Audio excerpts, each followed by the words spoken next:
이 시간 우리들에게 주시는 하나님의 말씀은 베드로전서 5장 8절로 10절입니다. 신약 성경 383면쯤에 있습니다. 베드로전서 5장 8절로 10절.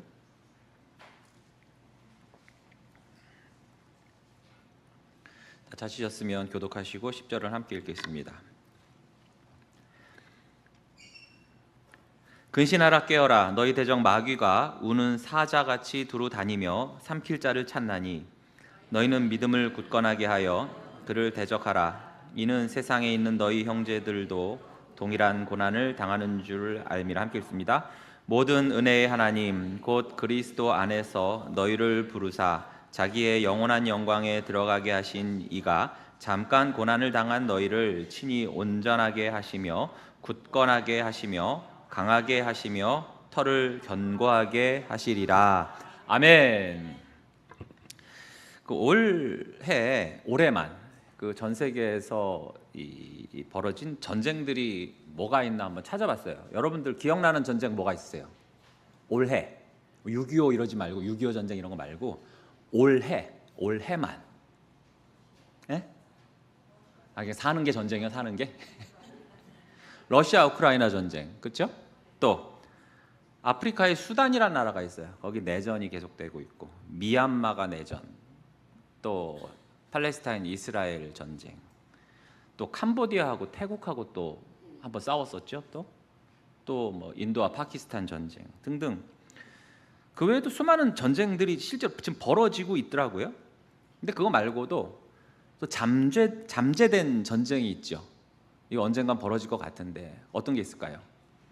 중국과 대만, 우리나라와 북괴. 그렇죠? 이거 언제 벌어질지 몰라요. 내일 당장 벌어져도 전혀 이상할 것 같지 않은. 그런데 이와 같이 총칼을 들지는 않았지만 그에 못지않은 살벌한 전쟁들도 있습니다. 어떤 게 있을까요? 요즘 한참 관세 전쟁이 있고 무역 전쟁, 반도체 전쟁 등등 나라마다 총성 없는 전쟁들이 지금도 일어나고 있습니다. 또한 우리의 삶에서도 전쟁이 벌어지고 있죠. 그래서 어떻게 보면 완전 무슨 단어처럼 돼 있는데 출근할 때 어때? 출근 전쟁이 벌어져요. 또 우리 아까 기도하셨는데 수능생들 입시 전쟁. 또 집에서 아기 키우는데 네가 키워라, 내가 키워라, 네가 빨래 좀 해라, 가사 육아 전쟁 등이 벌어져요. 그런데 우리 그리스도인들은 여기에 더해 무슨 전쟁까지 있을까요? 그렇죠. 눈치는 귀신이 아주 그냥 오늘 영적 전쟁. 자, 그리스도인의 삶은 영적 전쟁 가운데서 하루하루 지탱되어 가고 있다고 해도 과언이 아닙니다. 왜 그렇습니까? 외부에서 영적 공격이 들어오기도 하지만 또 우선 어때요? 우리 안에 부패한 본성이 여전히 도사리고 있지요. 즉 밖에서 공격을 안 해오더라도 안에서 스스로 무너질 수 있는 구조를 가진 게 우리 인간입니다.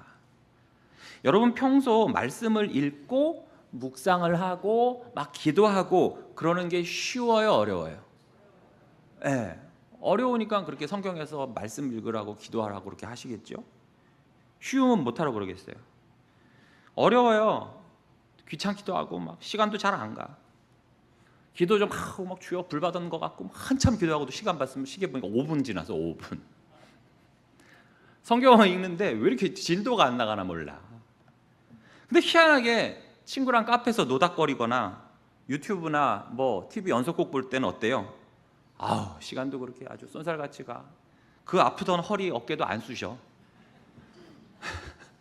그런 가운데 직장생활, 경제생활, 대인관계, 세상의 가치관, 지식 이런 것들이 과연 우리의 신앙을 더욱 돈독하게 하고 견고하게 도움을 주던가요? 아니면 오히려 시험거리와 고민들을 더더욱 주던가요? 교회 안에서도 마찬가지예요. 세상은 그렇다 치는데 교회에서도 왜 이렇게 시험거리가 많아? 그런 가운데서 내가 명색이 그래도 성도인데 그리스도인인데 내가 믿음 안에서 옳은 것을 선택해야 될 텐데 하면서도 여전히 내 속의 정욕과 또 하나님의 뜻 사이에서 고민을 하고 삽니다. 이것 자체가 뭐예요? 영적 전쟁이에요. 그래서 그리스도의 제자가 된다는 것은 그저 한가하게 무화과나무 아래서 돗자리 깔아놓고 성경이나 보면서 담소나 나누는 게 다가 아니에요. 그리스도의 제자가 되는 즉시 그리스도의 좋은 뭘로? 병사로, 군사로 이미 우리는 부름을 받았단 말이에요. 전 제자로는 부름 받았는데요, 군사로는 부름 받지 않. 이거는 말이 안 돼요. 자동빵으로 제자 이꼴 군사로 부름 받은 거예요, 우리는. 즉 전쟁에 대비해서 훈련도 해야 되고 준비를 해야 된다는 것입니다. 그래야 우리가 영적 전쟁에서 승리할 수 있고, 그러기 위해서는 어떻게 해야 됩니까? 적의 전력을 잘 알아야 되지요. 그리고 내가 가진 무기가 또한 무엇인지를 점검하고 활용할 줄 알아야 됩니다. 여러분, 전쟁에서 박살나는 이유는 딱 두 가지예요. 첫째는 무지함이에요. 적을 모르고 나도 모르는 무지. 두 번째 뭐냐면 방심입니다. 다른 말로 하면 교만이죠. 교만. 그렇죠? 그러니까 우리는 이 싸움을 평생 해야 되거든요. 영적 전쟁을 평생 해야 된다고? 어쩔 수 없어요. 두렵고 짜증나, 지루해, 이거 어떻게 하지? 그런데 그런 가운데 한 가지 확실한 소망은 있습니다. 그것은 바로 우리 주 예수 그리스도가 이미 승리를 하셨다는 거예요. 십자가 위에서 승리를 하셨어요. 부활하심으로 승리를 하셨어요. 우리는 그럼 지금 뭐 하는 거냐? 바로 그 패잔병들과 국지전, 시가전을 벌이고 있는 거예요. 마치 6.25 때 이미 분단이 되고 북괴를 물리쳤지만 여전히 국지적으로 어떻게 해요? 지리산 같은 데서 빨치산들이 있는데 그들과 싸우고 토벌하는 거나 마찬가지예요. 그러므로 그리스도의 승리가 곧 나의 승리인 것을 기억하고 절대로 포기하지 말고 믿음의 경주를 이루어 가야 됩니다.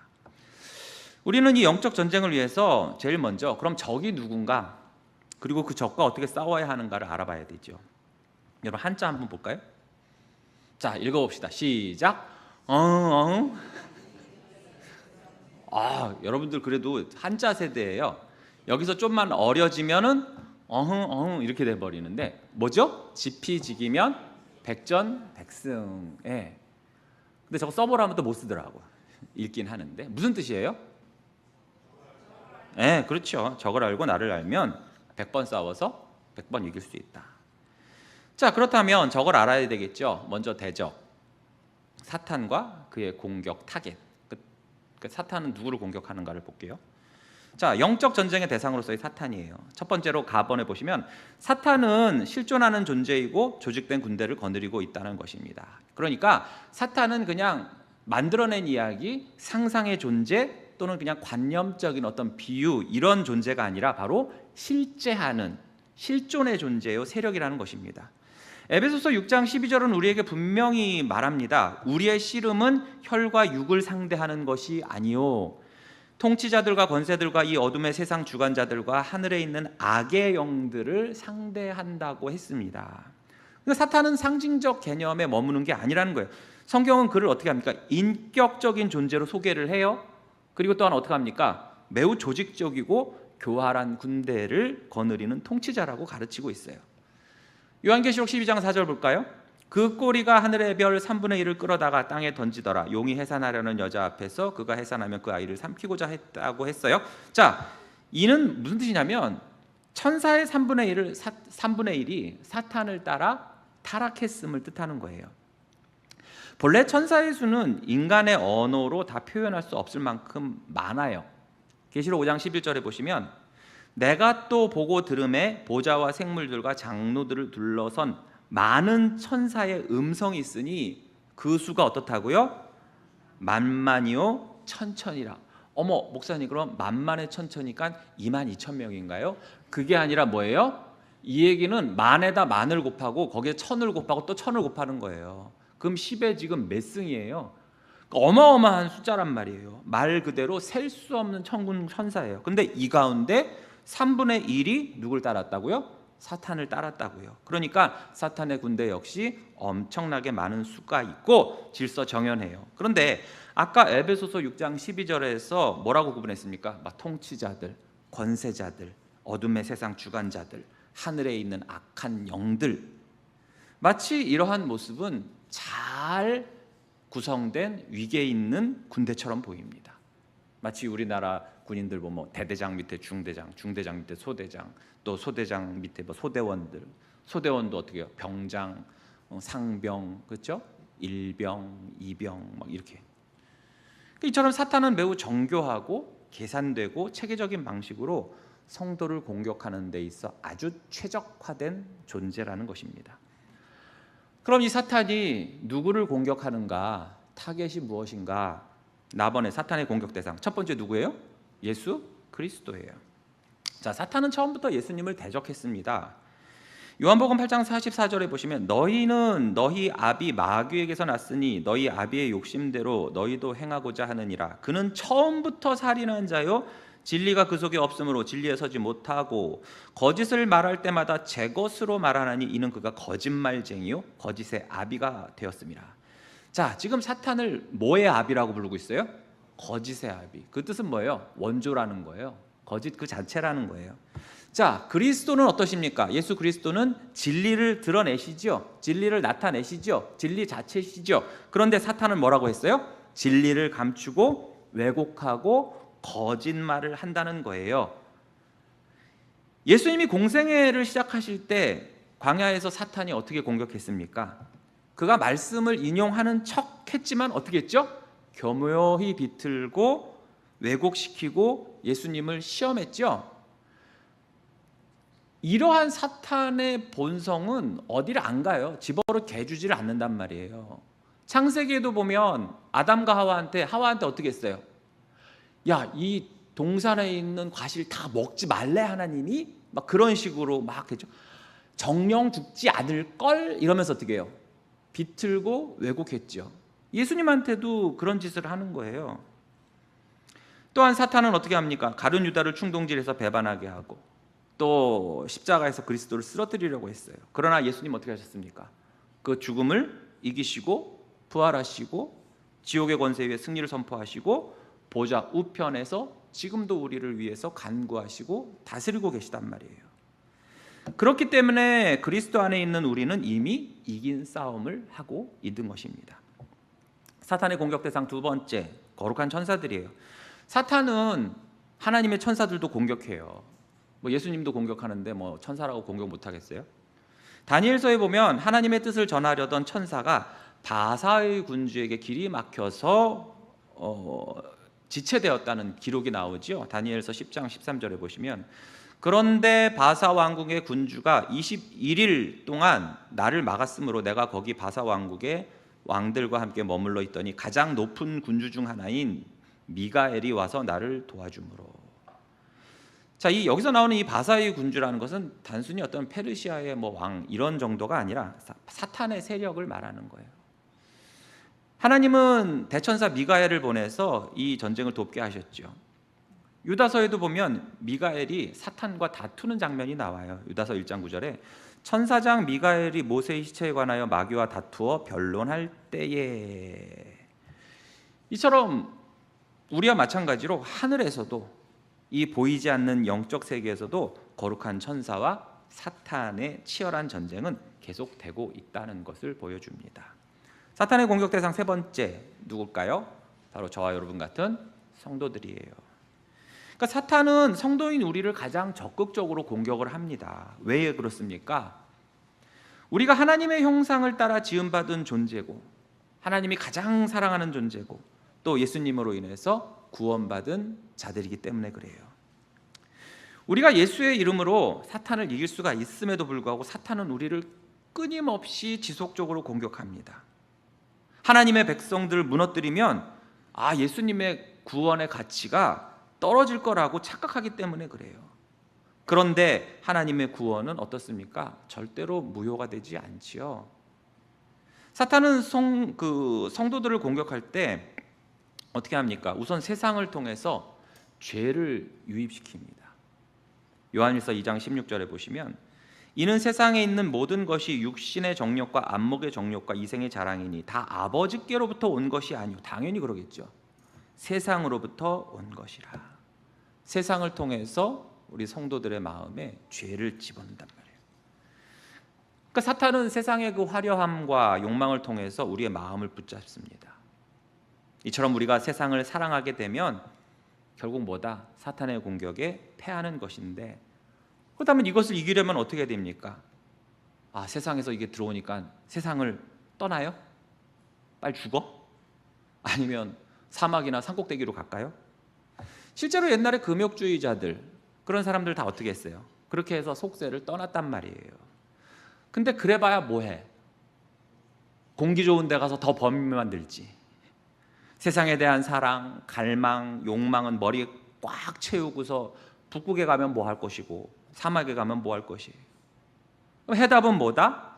하나님을 사랑하고 예수 그리스도를 사랑하고 그 사랑이 커지면 세상에 대한 사랑이 점점 더 줄어 들어간다는 거예요. 그래서 마태복음 22장 37절에서 39절을 보시면 예수께서 이르시되 내 마음을 다하고 목숨을 다하고 뜻을 다하여 주 너희 하나님을 사랑하라 하셨으니 이것이 크고 첫째 되는 계명이요 둘째도 그와 같으니 내 이웃을 내 자신과 같이 사랑하라 하셨으니. 그러니까 하나님 사랑, 이웃 사랑으로 채워진 우리 자신이 그때 비로소 육신의 정욕, 안목의 정욕, 그것들을 누그러뜨려서 사탄의 공격으로부터 승리할 수 있다는 것입니다. 또한 사탄은 우리의 육신을 통해서 죄를 또 자극하기도 해요. 여러분, 우리는 다 연약한 육신을 가졌어요. 그런데 여기서 이 연약함이라는 것은 단순히 뭐 키가 좀 작거나 뭐 왜소하거나 병이 있거나 그런 것만이 아니에요. 그런 의미에서 보면 우리 권사님들 얼마나 건강해요. 팔뚝 얼마나 굵어, 허리는 또 얼마나 굵어. 여기서 말하는 연약함은 그러한 외적인 게 아니라 바로 우리 안에 옛 상처들, 여전히 쫓는 세상의 욕망, 또 죄악된 습관을 극복하지 못하는 우리의 모습을 말해요. 로마서 7장 24절에 보시면 바울이 이렇게 말해요. 오호라 나는 곤고한 사람이로다. 이 사망의 몸에서 누가 나를 건져내랴. 이게 사도행전에서 다메섹 도상에서 박살나고 나서 한 얘기가 아니고 로마서 7장에 나온 얘기예요. 그래서 학자들이 굉장히 헷갈렸어요. 이거는 바울이 예수 믿고 나서 얼마 안 돼가지고 고백한 것이다. 그런 억지가 어디 있어. 로마서 1장도 아니고 7장에 나온 건데. 즉 바울이 그렇게 복음을 전하고 곳곳에 교회를 세우고 복음 전파를 했는데도 여전히 바울 그 사람도 그 내면에서 뭐가 올라오더라는 거예요. 죄성이 떠올라오는 거예요. 오호라 나는 곤고한 삶. 이 사망의 몸에서 누가 나를 건져내겠는가. 바울 같은 사람도 매일매일 그것으로 고민하고 하나님께 기도하고 회개하더라는 거죠. 여러분, 바울 같은 사람도 이렇게 고민하는데 하물며 저와 여러분 오죽하겠습니까? 근데 그렇게 하면서 어떻게 해요? 고민하다가 나중에서 막 자기 합리화를 해요. 그래야 마음이 편하거든. 양심의 가책도 좀 안 받고. 어떻게 합리화합니까? 이 정도는 괜찮아. 이만큼이라도 하는 게 어디야. 남들은 더 그래. 여러분, 이러한 유혹을 우리가 단호히 다스릴 수가 있나요? 그렇지가 못해요. 어렵잖아요. 그래서 우리는 연약한 육신을 가졌다는 것입니다. 그러면서 이러한 유혹들이 조금씩 이제 허용을 하죠. 여기까지만. 그래, 이렇게. 그러다 보면 금방 삶 전체를 지배하죠. 마치 누룩처럼, 곰팡이처럼. 그러므로 우리는 날마다 나의 죄악을 죽이고 성령을 따라 살아가야 돼요. 왜 날마다라고 그랬어요? 날마다 치솟으니까. 이번 특세 때 한번 몰아가지고 한번 싹 죽여버리고 안 돼. 특세 때도 하다가 일세의 은혜로 이어지게 하소서. 이어지기는 안 되잖아요. 박정민 변호사님 크게 웃으세요? 찔리세요? 갈라디아서 5장 16절 함께 읽어볼까요? 시작. 내가 이르노니 너희는 성령을 따라 행하라. 그리하면 육체의 욕심을 이루지 아니하리라. 여러분, 여기서 딱 와닿는 단어 한번 다시 띄워보세요. 갈라디아서 내가 이르노니 너희는 성령을 따라 행하라. 그리하면 육체의 욕심을 이루지 아니하리라. 여기서 한 단어만 딱 여러분 마음에 감동이 오는 단어가 있다면 뭐세요? 네? 뭐라고요? 많겠죠. 아니하리라도 있고 나는도 있고. 행하라.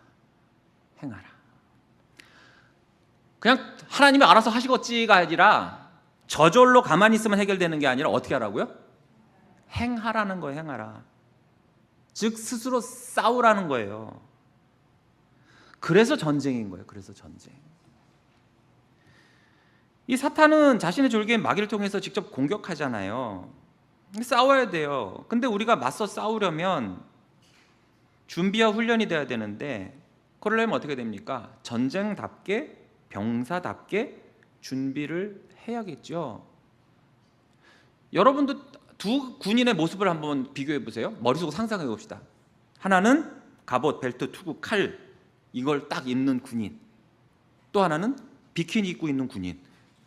직접 안 싸우더라도 누가 잘 싸울 것 같아요? 그렇죠. 당연히 이쪽이 잘 싸우겠죠. 자, 즉 하나님의 전신갑주를 입어야 돼요. 에베소서 6장에 잘 나와 있죠. 거기서 나오는 것이 뭡니까? 말씀, 기도, 믿음, 의, 구원, 진리 등등이잖아요. 그것을 어떻게 했어요? 뭐 허리띠, 호심경 이런 식으로 비유를 했는데, 이처럼 우리가 영적 전투에서 승리를 하려면 세상의 방법이 아니라 하나님의 말씀과 그를 향한 기도와 우리의 믿음과 예수 그리스도의 의와 또 구원과 진리 또 말씀, 그 성령의 검은 그 모든 장비를 갖춰야 된단 말이에요. 무기를. 근데 여기서 빠지면 돼요? 안 돼요? 하나라도 빠지면 돼요? 안 돼요? 안 돼요. 영화 보세요. 꼭 하나 빠지면 글로 화살이 날라오지. 그렇죠? 부분적으로 입는 것은 패배를 자초하는 거예요. 그래서 꼭 빠뜨린 부분에 칼이 날라오고 창이 날라오고 활이 날라오고. 압살롬 봐요. 지 머리 컬 이거 풀어질까 봐 투구도 안 쓰고 나갔더니 바로 어떻게 돼요? 바로 나뭇가지 머리 걸리잖아요. 왜 그걸 안 써? 이 전신갑주에 대해서는 좀 나중에 맨 뒤에 좀 다루도록 하겠습니다. 자, 사탄이 공격하는 대상 네 번째 바로 교회예요. 교회. 사도행전에 나오는 그 초대교회, 뭐 중세, 또 종교개혁 시대의 교회, 또 오늘날 우리 이 시대의 교회들, 그 모두 다 사탄은 이 교회를 향해서 분열과 다툼과 거짓과 이단과 세속화로 계속 공격을 해요. 그로 인해서 이 땅에 많은 교회들이 무너지고 갈라지고 축소되고 그랬죠. 그렇지만 보편적인 교회, 거룩한 공교회는 절대로 무너지거나 망하질 않아요. 왜 그렇습니까? 교회를 누가 세웠어요? 예수 그리스도가 세웠잖아요. 근데 그 예수님이 누구를 패배하게 했어요? 사탄을 패배하게 하신 예수 그리스도이기 때문에 예수님이 세우신 교회가 무너질 리가 없지요.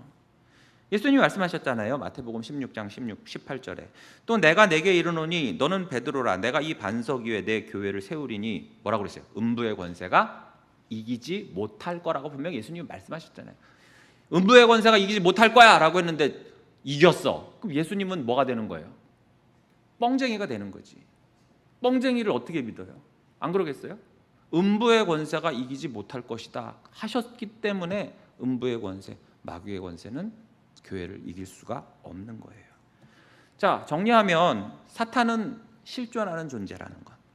수많은 조직으로 된 세력으로서 예수님, 천사, 성도, 교회 등등을 막 공격해요. 그러나 두려워하지 말아야 된다. 왜? 우리에게는 이미 승리하신 그리스도께서 계시기 때문이고 우리를 도우시기 때문이라는 겁니다. 즉 우리는 이긴 싸움을 싸우고 있는 그리스도의 군사들이라는 것이죠. 두 번째 영적 전쟁의 실제 볼게요. 가번. 그리스도는 사역 기간에 영적 전쟁을 수행하셨으며 대위 임령을 통해 땅 끝까지 영적 전쟁을 선포하셨습니다.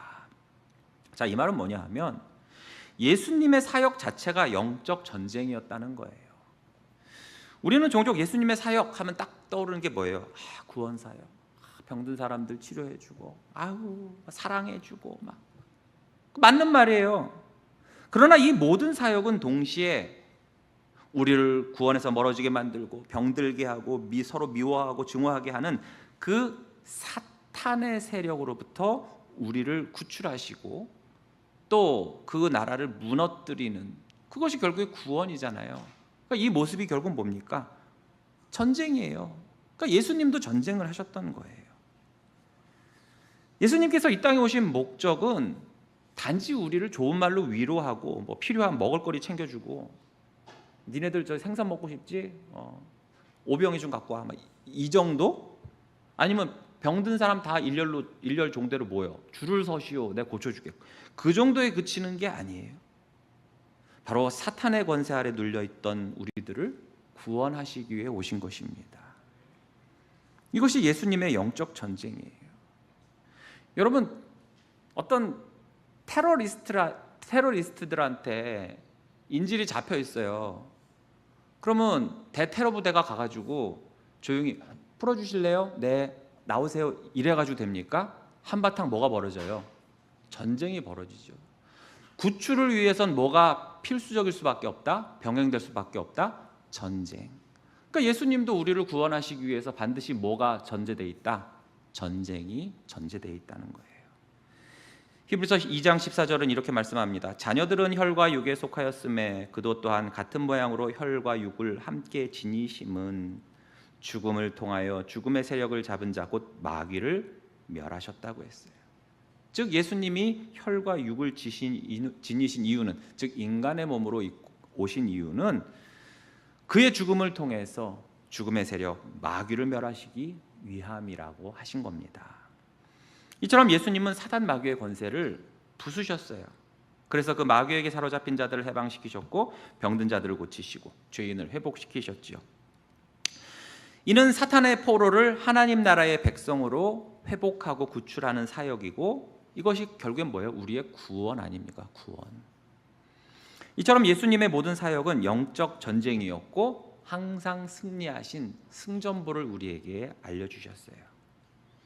또한 교회도 바로 예수님의 대위임령을 받았기 때문에 우리 교회 또한 당연히 예수님도 영적 전쟁을 하셨기 때문에 우리도 명령받은 자로서 영적 전쟁을 수행 중이에요.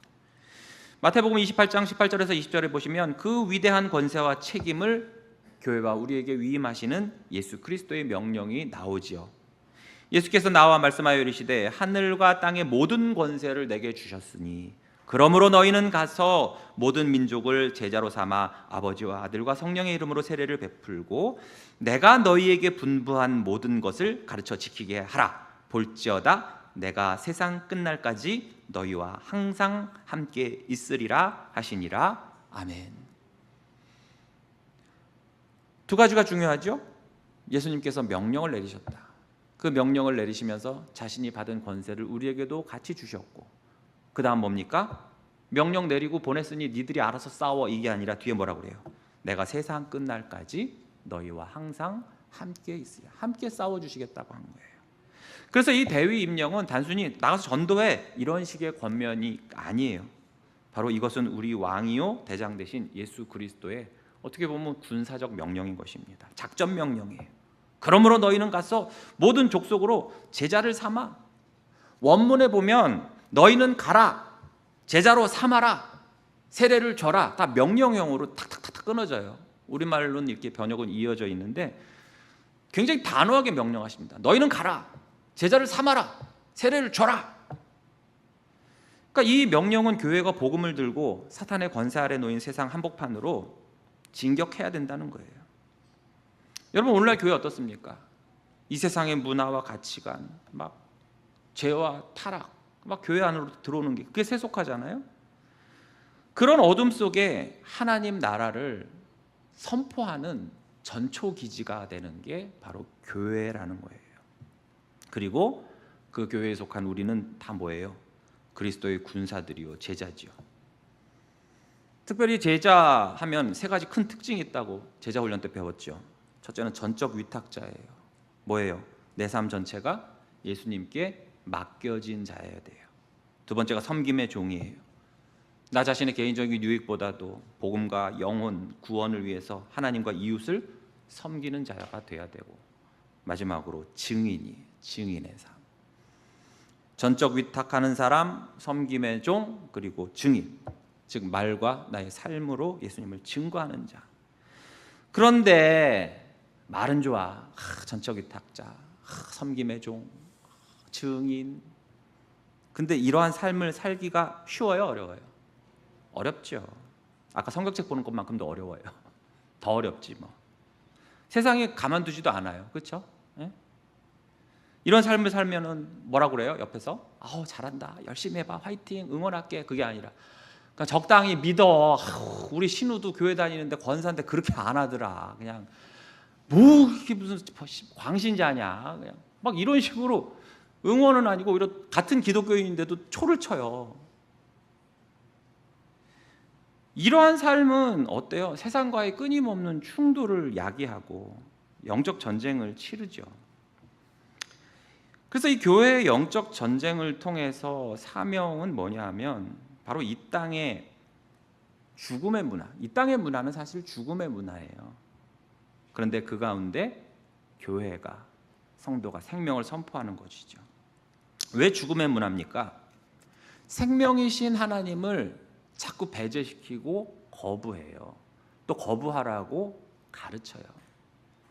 하나님을 의지하는 자들, 대학생들은 그래요. 이렇게 예전처럼 뭐 이렇게 전도하고 그러면 요즘에 명함을 줘요. 그러니까 싸우기 싫으니까 거기 뭐 저는 무신론자입니다. 저는 저의 인생을 뭐 제가 알아서 하니까 나는 당신들 같이 신이나 의지하는 그런 의지 박약자가 아닙니다. 이렇게 해서 왜냐하면 자기도 말하기 귀찮으니까 명함을 그게 이제 서울대에서부터 시작했는데 지금 뭐 고대연대 다 이제 퍼져 있거든요. 그래서 만약에 이제 뭐 기독교 단체 있잖아요. 뭐 IBF라가 됐든지 뭐 이런 뭐 저기 되면은 가가지고 이제 연초에 학기 시작하면 이렇게 전도하잖아요. 이렇게 양정민 집사님 뭐 입이 아파요? 이래가지고 놀라서 그런 거구나. 뾰루지 난 줄 알았어. 그래서 그걸 줘요. 그러면 받는 사람도 얼마나 참 힘 빠지죠, 그렇죠? 그렇게 해요. 그래서 지금 캠퍼스 복음화율이 아마 저 때 한 3%였는데 지금 더 떨어졌을 거예요. 한 1% 밑으로 떨어졌고, 그리고 선교 단체에서는 예전에 미전도 종족 그러면 저 아마존 정글에 있는 몇몇 부족, 아프리카 어디 이렇게 했는데 실제로 지금 미전도 종족 중에 누가 들어가 있냐면 대학생들이 들어가 있습니다. 그러니까 상징적인 게 아니라 진짜로. 왜냐하면 1%도 안 되니까. 미전도 종족이지. 그래서 그들은 교회 다니고 예수 그리스도를 믿는 대학생을 뭐라고 부르냐면 루저라고 불러요. 루저, 실패자들. 자기 인생도 지대로 못 살고 신을 의지하고 그러는 루저라고. 그럼 또 우리 애들은 또 그 얘기 들으면 또 어때요? 의기소침해지죠. 심란해지죠. 그렇죠? 그러니 세상의 문화는 그처럼 하나님 없이 살아가라고 진리를 거부하는 문화, 그리고 그 자리에 쾌락과 탐욕이 지배하는 문화, 또 철저하게 자기중심적이고 이기적인 그런 가치가 막 존중받아요. 그런 문화가 만연해 있어요. 그러니 교회는 그러한 문화 가운데서 하나님의 대사, 하나님의 사신으로 부름을 받았잖아요. 그래서 교회는 언제나 예수 그리스도로 인해서 하나님 나라가 이 땅에 임하셨다, 그 하나님의 생명을 선포해야 되고, 이것이 영적 전쟁의 한복판에서 늘상 일어나는 일인 거예요. 영적 전쟁의 실제 나본에 보시면 영적 전쟁은 통치자들과 권세자들과 이 어둠의 세상 주관자들과 하늘의 악한 영들을 대항하는 실제 전쟁이라는 것입니다. 자, 우리의 싸움은, 이런 영적 전쟁은 눈에 보이는 싸움이 아니에요. 눈에 보이면 훨씬 싸우기가 수월하지만 사단마귀, 어둠의 영, 악한 영들 실존은 하지만 영적인 존재라서 우리 눈에 보이지가 않지요. 그러나 그들은 우리를 봐요. 그러니 어떻습니까? 매우 불리해 보이죠. 여러분이 투명 인간하고 한번 싸운다고 생각해 보세요. 얼마나 불리하겠어요, 그렇죠? 또는 나는 눈을 가리고 나머지는 다 눈 뜨고 있어. 얼마나 불리하겠어요. 그래서 바울도 에베소서 6장 12절에서 경고를 한 거잖아요. 우리의 씨름은 혈과 육을 상대하는 것이 아니다. 차라리 그러면 쉽지. 그러나 우리가 싸우는 싸움은 통치자들과 권세들과 이 어둠의 세상 주관자들과 하늘에 있는 악한 영들을 상대한다는 거예요. 여기서 씨름이라고 표현했는데 사실 이 씨름은 전투 용어예요. 우리나라 우리가 생각하는 씨름, 모래판에 삿바 메고서 에헤라디어 백두장사 이런 스포츠가 아니라 그리스 로마 시대 때 목숨을 건 결투거든요. 그래서 아예 죽이거나 사람을 병신을 만들어 놓는 거예요. 더 이상 일어나지 못하게. 그만큼 치열하고 그만큼 위험하고 또 한 사람이 죽을 때까지 싸워야 되니까 어떻게 쉬지도 않아요. 요즘 같은 게 권투에 2분 하고 3분 하고 땡 쉬지. 그 당시의 씨름은 그런 게 없었어요. 하나가 죽을 때까지. 그러니까 우리의 싸움도 마찬가지라는 거예요. 그런데 우리의 적은, 우리의 원수는 혈과 육을 가진 사람이 아니에요. 여기 보면 서로 미워하는 사람도 있을 수 있고 근데 그 사람들은 진정한 원수가 아니라. 우리 종종 남편을 뭐라고 부르죠? 난 허니 자기라고 할 줄 알았더니 이보월 권사님은 원수라고 하네. 왼수. 아유, 길장로님 왼수. 조의를 표합니다. 그 남편도 왼수고 또 누구도 왼수예요? 자식 놈도 왼수야. 근데 우리의 진짜 적 왼수는 배우자도 아니고 자녀도 아니고 스트레스 주는 직장 상사도 아니고 쿵쾅대는 소음 내는 위층 이웃도 아니고 내 돈 떼먹고 도망간 김집사도 아니에요. 우리의 진짜 적은 바로 이 통치자들, 권세자들, 어둠의 주관자들, 하늘의 악한 영들, 즉 사탄과 그의 영적 군대입니다. 우리가 영적 전쟁을 인식하지 못하고 살아가면 우리는 매일 패하고도 왜 패했는지를 모를 거예요. 여러분, 이러한 영적 전쟁은 이미와 아직 사이에 있습니다. 그 사이에서 계속 벌어지고 있어요. 어디서 많이 들어봤죠? 이미와 아직. 언제 들어봤어요? 오늘 처음 들었구나. 그렇죠? 언제 들어봤어요? 구원과 관련해서 들어보셨잖아요. 우리의 구원은 어때요? 이미 구원받았지만 아직 완성되지 않았다. 이미와 아직 사이에 있죠. 영적 전쟁도 마찬가지예요. 왕이신 예수님이 이 땅에 오심과 함께 시작이 되었기 때문에 그러합니다. 예수님은 이미 오셨어요. 그렇죠? 그리고 이미 십자가에서 승리하셨습니다. 그러나 이 세상은 여전히 사단의 잔존 세력들이 활동하고 있고 전쟁 중인 땅이라는 거예요. 그렇기 때문에 우리의 영적 전쟁은 이미와 아직 사이에 존재하고 있습니다. 예수님의 초림으로 하나님 나라가 시작되었고 예수님의 재림으로 그 나라는 완성되지요. 그럼 그 사이에 우리는 어떻게 살아야 하는가?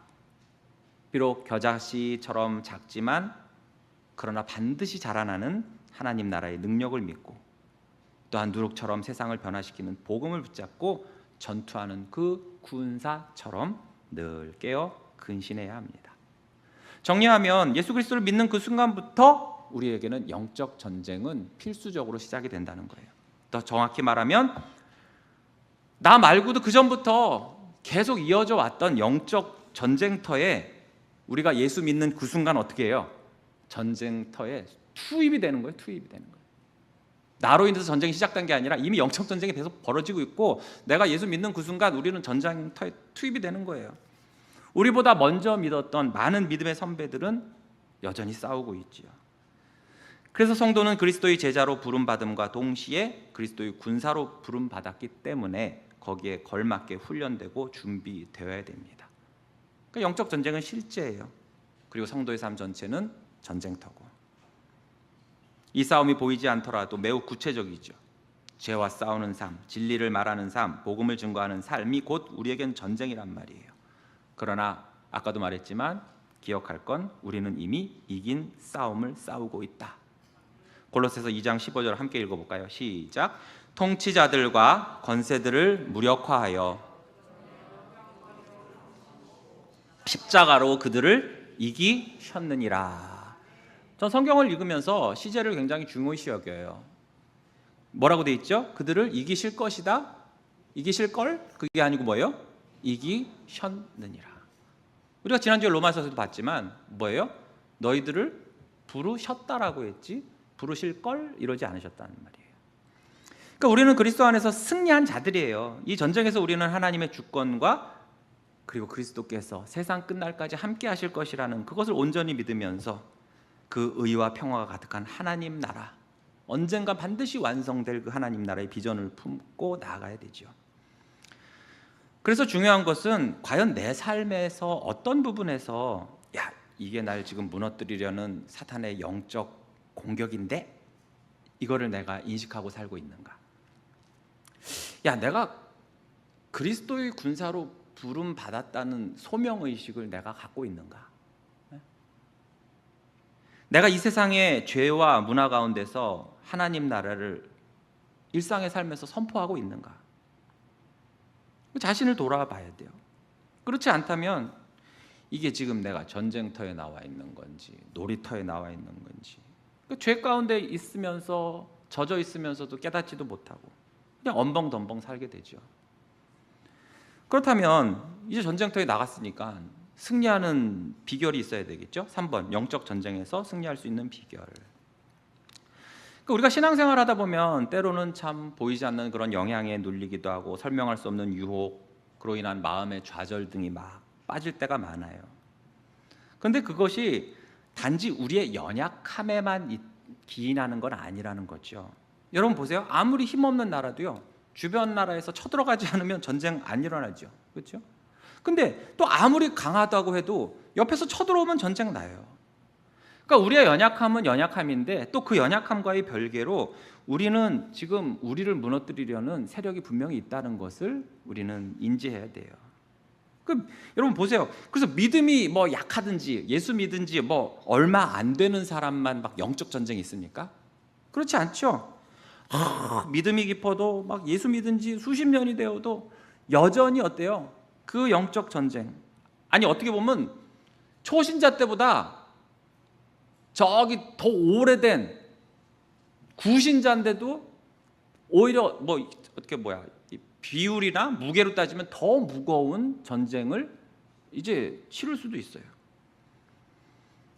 사탄은 분명히 존재하고 어떻게든지 우리를 넘어뜨리려고 하니까. 그래서 여러분들 게임해 보시면 첫 판 끝나면 그 다음 판이 쉬워요, 어려워요? 어렵죠. 그 다음 판은 점점 가면 갈수록 어려워요. 모르시는구나. 여러분들이 게임을 안 하셔가지고 알겠어요. 어려워져요. 사탄도 딱 해가지고 얘네가 이겼네? 그럼 알았어. 난 포기할래가 아니라 어떻게 해요? 더 센 거 가지고 온단 말이에요.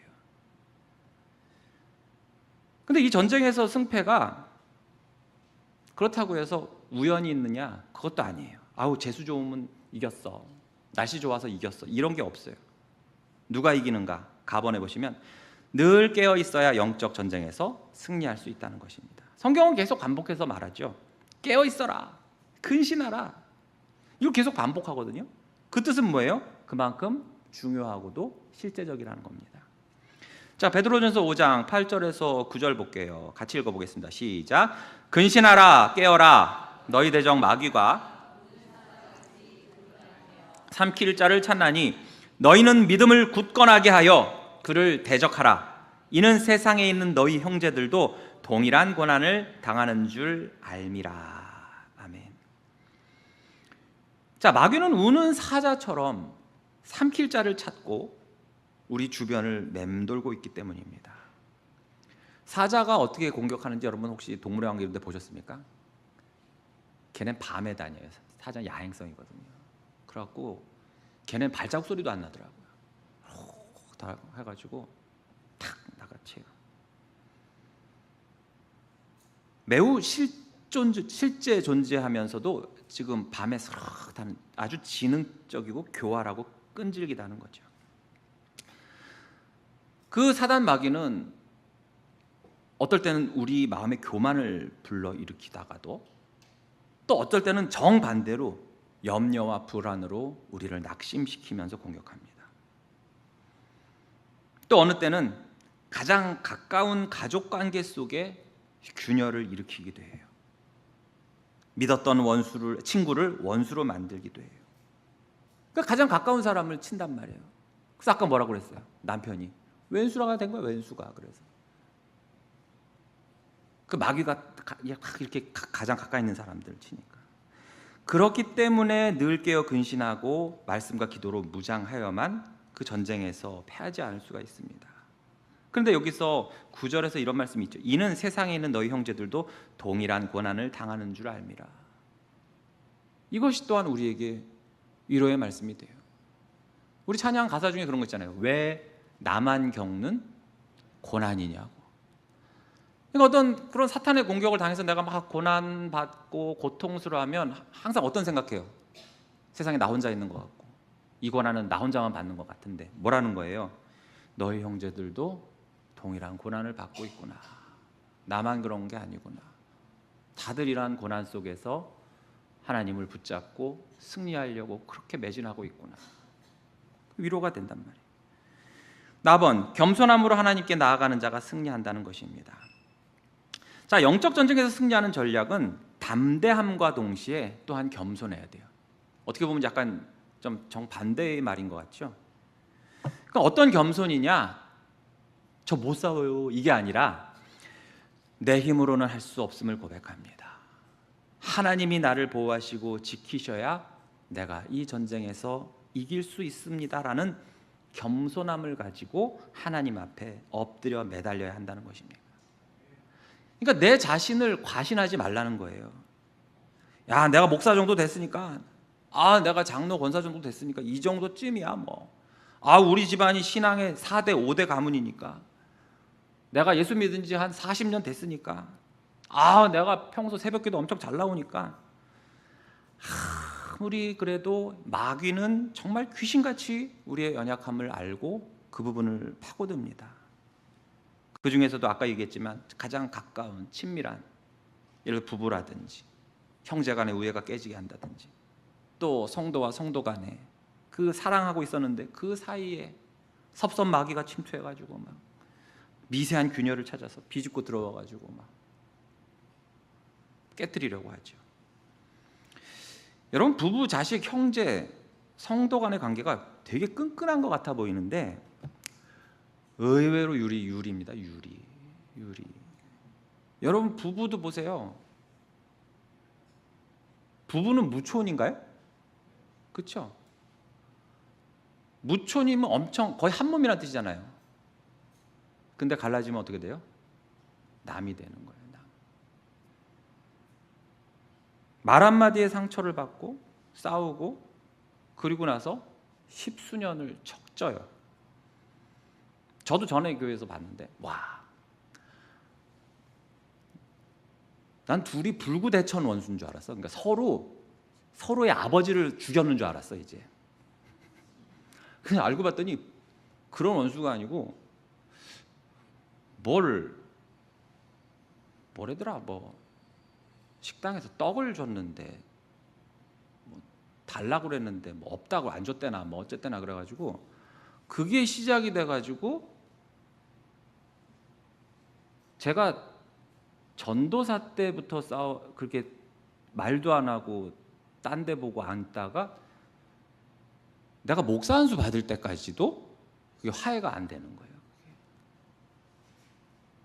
어디 가서 차라리 저놈이 내 아버지를 죽인 왼수요 이래서 헤어졌다면은 그래도 다른 사람들한테 동정이라도 받고 그럴 수 있겠다고 하지. 떡을 안 줘서 지금 몇 년째 원수라. 어디 가서 말도 못해요. 그 누가 한 거예요? 사단이 틈탄 거예요. 고린도전서 7장 5절에 보시면 서로 분방하지 말라. 다만 기도할 틈을 얻기 위하여 합의상 얼마 동안은 하되 다시 합하라. 이는 너희가 절제 못함으로 말미암아 사탄이 너희를 시험하지 못하게 하려니라. 예를 들어서 지금 배우자를 얘기하는 건데 어떤 특별한 정말 목적을 가지고 일정 기간 기도에만 전념하고자 하는 거라면은 오케이. 근데 그것도 너무 길어지면 안 된다는 거예요. 일주일 금식 기도하느라고 잠깐 각방 쓸게요. 근데 어떤 분은 아니에요. 한 20년 작정 기도할게요 하고 분방해 버리면 어떻게 해요? 그거는 사탄한테 내주는 거예요. 사탄한테 내주는 거예요. 그거는. 그러므로 우리는 나 자신을 믿어서는 안 돼요. 우리 남편은 그럴 사람이 아니긴 그런 놈이 제일 먼저 가서 바람 펴요. 겸손히 하나님께 나가야 돼요. 나는 정말 연약합니다. 나 정도면 충분하지. 이런 교만한 사람은 어떻게 해요? 마귀의 미끼를 덥석 물어요. 여러분, 하나님의 보호가 없으면 우리는 뭐 영적 싸움이고 뭐고 이길 수가 없어요. 또 졌을 때 다시 일어설 수도 없어요. 하나님이 붙잡아 주시고 혹 넘어지더라도 우리의 믿음이 떨어지지 않도록 도와달라고 간구하셨던 그 예수님의 기도를 우리도 늘 항상 해야 되는 것입니다. 또한 영적 전쟁에서 승리하는 비결, 바로 아까는 겸손이었다면 이젠 담대한 확신이에요. 승리에 대한 확신. 다번에 이 확신이 나 자신에게 기반을 둔다면 어떨까요? 그 확신, 이길 거야 라는 그 확신을 나에게 기반을 둔다면, 그래서 내 공로, 내 의지, 내 신앙의 모습에 기반을 둔다면 어떻게 되겠습니까? 언제든지 무너지고 언제든지 희미해질 거예요. 그렇기 때문에 그 승리에 대한 확신의 근거, 기초를 어디에 두어야 하는가?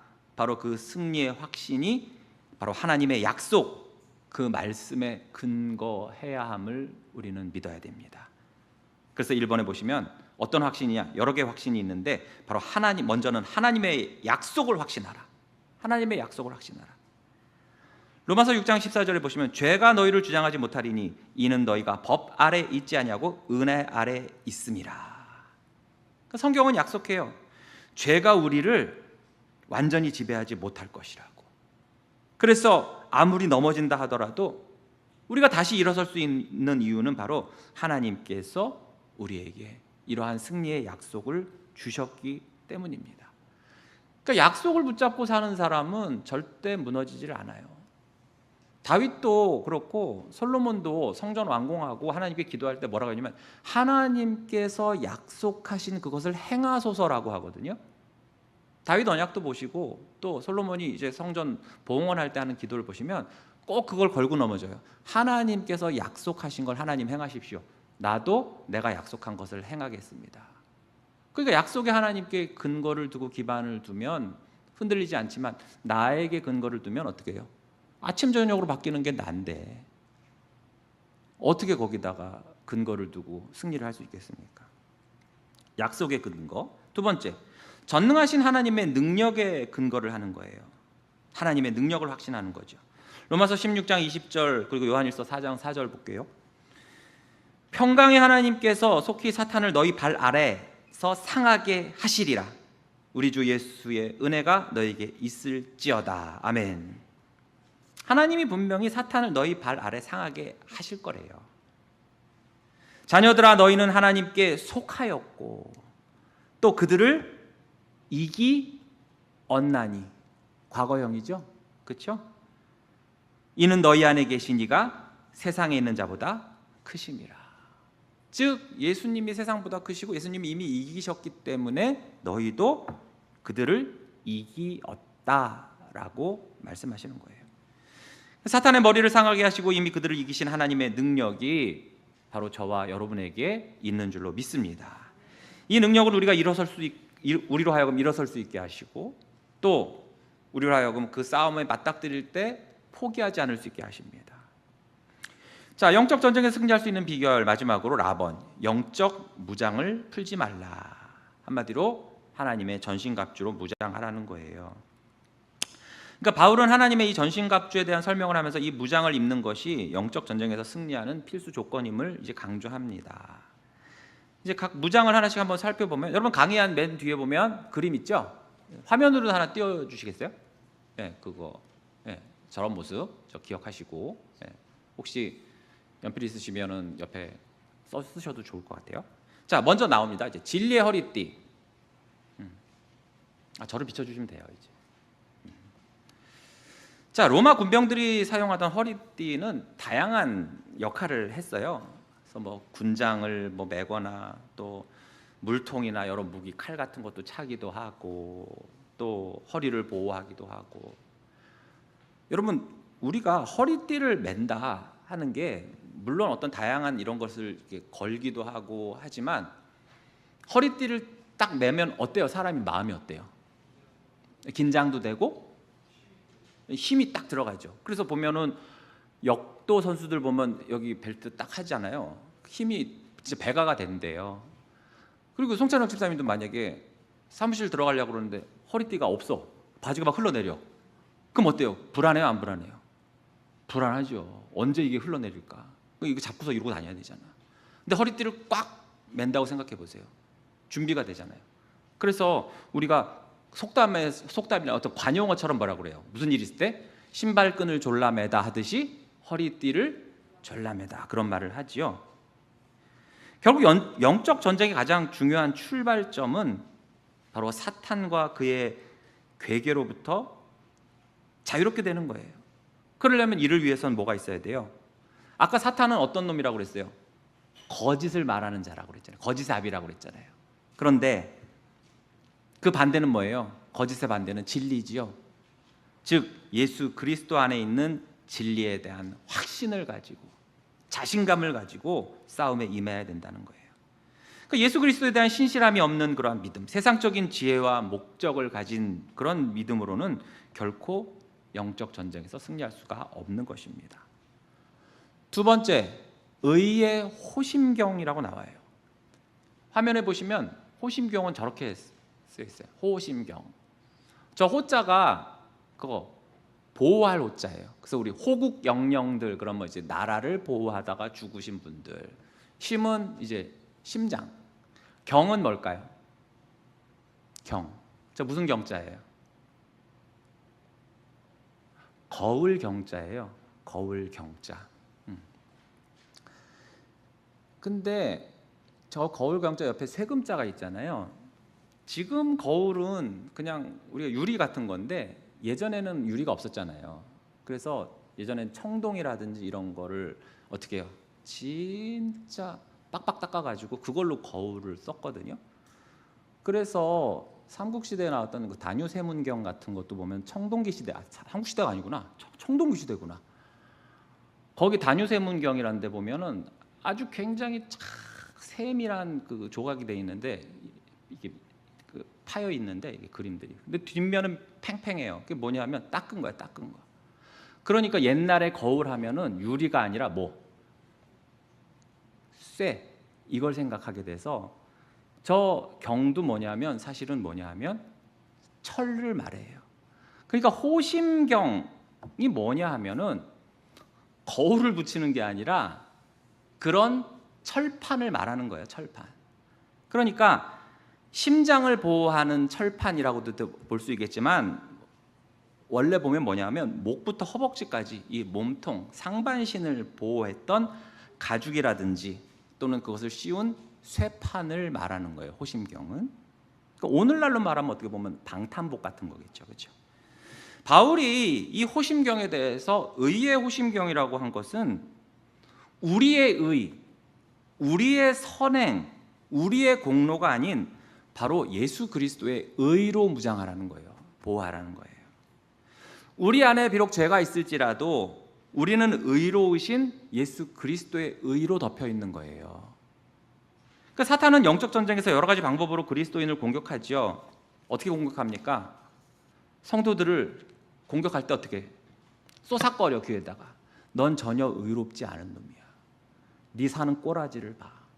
네 지금 하루하루를 봐. 네가 과연 구원받은 하나님으로부터 의롭다 칭함을 받을 자격이나 있는 놈이야? 여러분 혹시 그런 생각 드실 때 있어요, 없어요? 많지요. 그 누가 주는 거야? 사탄이. 그럼 거기서 칭의가 뭐예요? 의롭다고 하나님이 칭해 주신 거잖아요. 그러니까 내가 저 의로우니까 나 의로운 사람이에요, 이런 적이 없어요. 난 죄인인데 하나님이 그리스도를 보시고 나한테 의롭다고 해주신 거예요.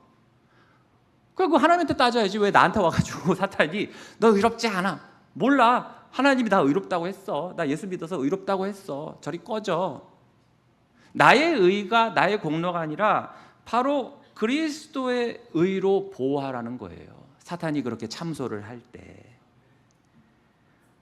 그러므로 의의 호심경은 우리가 의롭게 되었다는 그 확신을 주고 그런 가운데 삶 가운데서 그래 칭의된 자답게 답게 거룩하게 살아야지 할 수 있는 동기와 동력과 힘을 제공해 주시고, 그로 인해서 자연스럽게 우리의 정욕과 그런 감정, 헛된 것들을 통제할 수 있도록 보호하게 하신다는 거예요.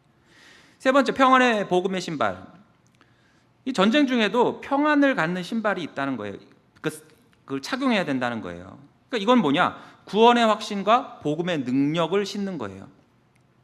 우리가 불안과 염려 속에서 흔들리는 발걸음을 무엇이 잡아준다? 평안의 복음이 견고하게 붙들어준다는 것입니다. 그러니까 우리가 살다 보면 하루하루가 좀 위태위태하고 불안하고 그럴 때 다른 것으로 인해서 우리가 안정감을 취하는 것이 아니라 나를 구원하신 그 근거가 어디에 나와 있다는 거예요? 복음에 있잖아요. 그 복음으로 신어라.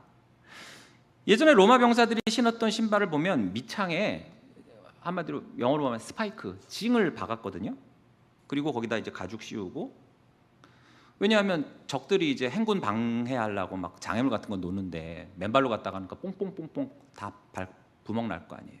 그러니까 그런 걸 이제 신고서 발을 보호하고 오랫동안 행군에 지치지 않게 도와줬거든요. 그러니까 바울은 평안의 복음이 준비한 것으로 신을 신어라. 하나님과 원수되었던 우리가 예수 그리스도의 복음으로 말미암아 화평하게 되었고, 그로 인해서 우리가 평안을 누리지 않았느냐. 그 평안의 복음을 우리가 로마서에서도 나오듯이 매일매일 우리가 듣고 또 들어야 내 안에 주께서 주시는 평안이 항상 유지된다는 거예요. 믿음의 방패. 자, 방패의 역할이 뭐예요? 칼을 맞고 불화살 맞고, 그렇죠? 창 날라오는 거 맞고. 자, 근데 믿음의 방패라고 그랬어요. 믿음은 하나님이 누구신지를 아는 데서 나옵니다. 말씀을 배우고 묵상하고 기도하는 삶을 지속할 때, 그때 이제 믿음의 방패는 더욱더 견고해지죠.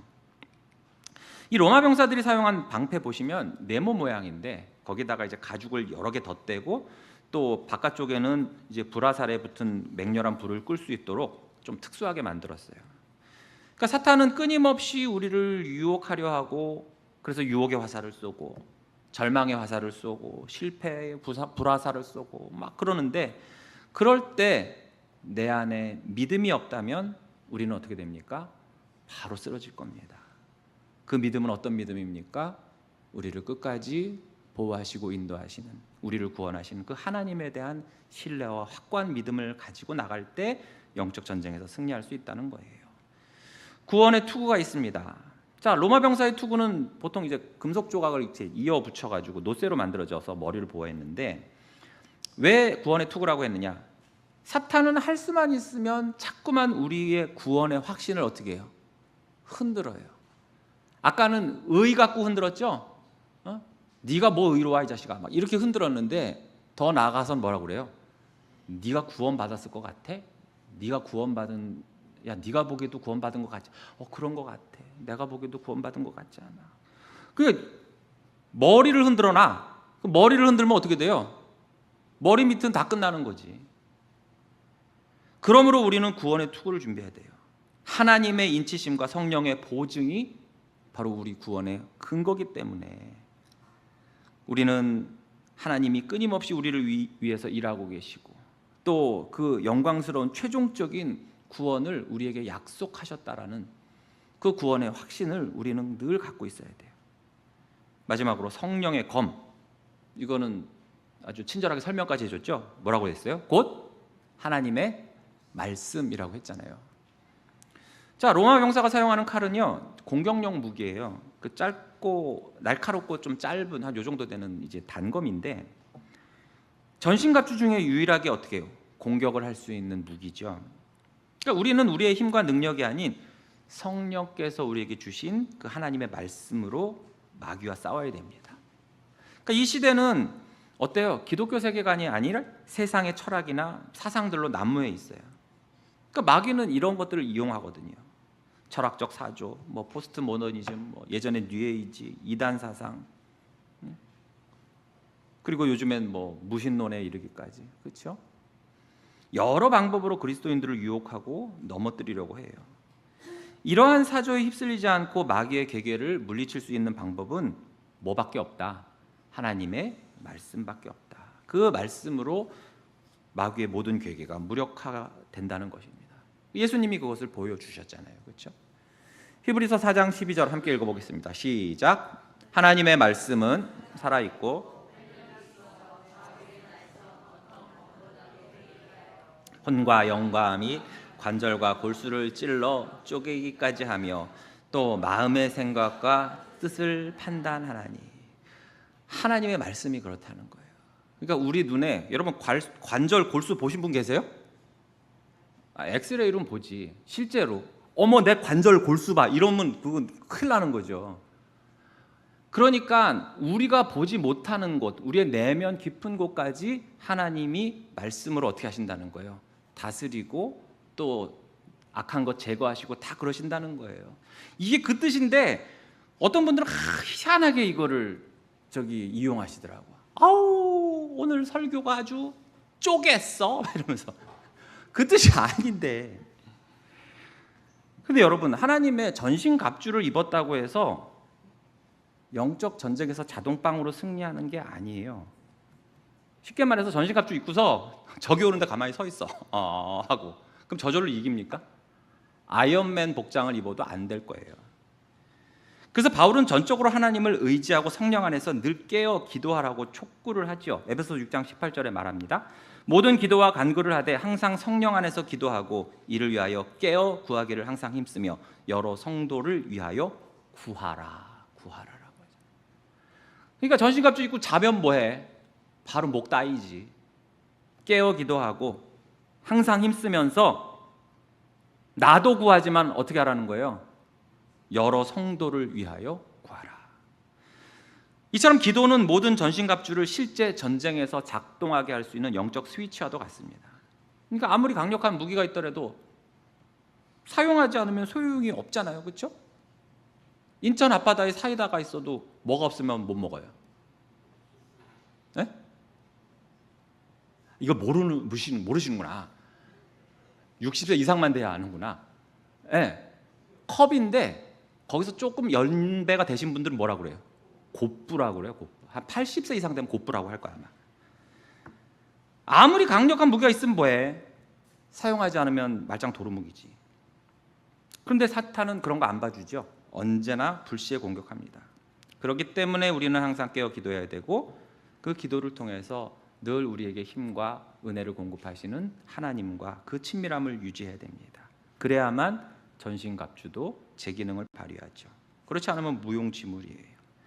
그러므로 진리, 나의 의가 아닌 그리스도의 의, 하나님이 우리에게 주신 복음, 우리를 구원하게 하신 그 강력한 믿음, 넌 이미 구원받았다, 하나님의 부르심을 받았다, 구원의 확신, 그리고 성령을 통해서 우리에게 주신 성령의 검, 그 하나님의 말씀으로 늘 무장하셔서 언제든지 활용할 수 있도록 늘 깨어 기도하셔서 주님 앞에 가는 그날까지 그 무수한 영적 전쟁에서 늘 승리할 수 있는 여러분 되시기를 주님의 이름으로 축복합니다.